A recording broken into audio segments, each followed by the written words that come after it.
ಅದ್ರ ಬಗ್ಗೆ ನೋಡಿ ಈಗಾಗಲೇ ಕ್ಯಾಬಿನೆಟಲ್ಲಿ ಚರ್ಚೆ ನಡೆದಿದೆ, ಚರ್ಚೆ ಮುಂದುವರಿತಾ ಇದೆ, ಇನ್ನೂ ಅದ್ರ ಬಗ್ಗೆ ನಿರ್ಧಾರ ಆಗಿಲ್ಲ. ಮಾನ್ಯ ಮುಖ್ಯಮಂತ್ರಿಗಳು ಎಲ್ಲರ ಅಭಿಪ್ರಾಯ ಕೇಳ್ತಾ ಇದ್ದಾರೆ, ಚರ್ಚೆ ಮುಂದುವರೆದಿದೆ ಅಷ್ಟೇ.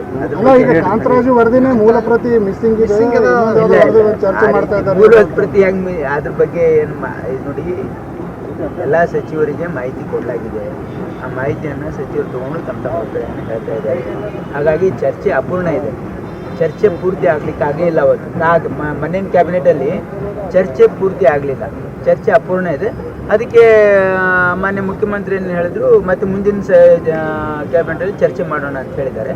ಆದರೆ ಮುಂದೆ 24ನೇ ತಾರೀಕು ಮಲೈ ಮಹದೇಶ್ವರದಲ್ಲಿದೆ. ಹಾಗಾಗಿ ಆ ಭಾಗದ ಎಲ್ಲ ಒಂದು ಇಶ್ಯೂಸ್ ಬರ್ತಾ ಇದೆ. ಮುಂದಿನ ಕ್ಯಾಬಿನೆಟಲ್ಲಿ ಇದು ಚರ್ಚೆಗೆ ಬರುತ್ತೆ.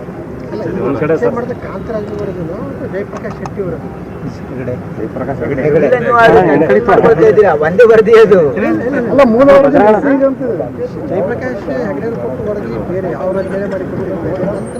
ಅಲ್ಲ, ಡಾಟಾ ಕಲೆಕ್ಷನ್ ಮಾಡಿರೋದು ಕಾಂತರಾಜ್ ವರದಿ ಅವರೇ. ಡಾಟಾ ಕಲೆಕ್ಷನ್ ಮಾಡಿದ್ಮೇಲೆ ಇವರು ಅವ್ರದ್ದು ಟರ್ಮ್ ಮುಗಿದ್ಮೇಲೆ ಇವ್ರಿಗೆ ಅಪಾಯಿಂಟ್ ಮಾಡಿದ್ದಾರೆ. ಬೇರೆ ಬೇರೆ ವರದಿ ಹಂಗಾಗಿ ನೀವು this is news to me ಹಂಗೇನಿಲ್ಲ. ಕಾಂತರಾಜ್ ವರದಿ ಅವರೇ, ಕಾಂತರಾಜ್ ಅವರ ಸಮಿತಿ ಇದ್ದಾಗಲೇ ಅದು ಗಣತಿ ಆಗಿದ್ದು. ಅದಾದ್ಮೇಲೆ ಟರ್ಮ್ ಮುಗಿದ್ಮೇಲೆ ಜಯಪ್ರಕಾಶ್ ಹೆಗಡೆ ಅವರನ್ನ ಅಪಾಯಿಂಟ್ ಮಾಡಿದ್ದಾರೆ. ಅದು ಮುಂದುವರೆದಿರುತ್ತೆ. ಸರ್, ಈ ವರದಿ ನಿಮ್ಮೆಲ್ಲರ ಕೈ ಸೇರಿದೆ, ಸಚಿವರ ಕೈ ಸೇರಿದೆ. ಅದರ ಜಿಸ್ಟ್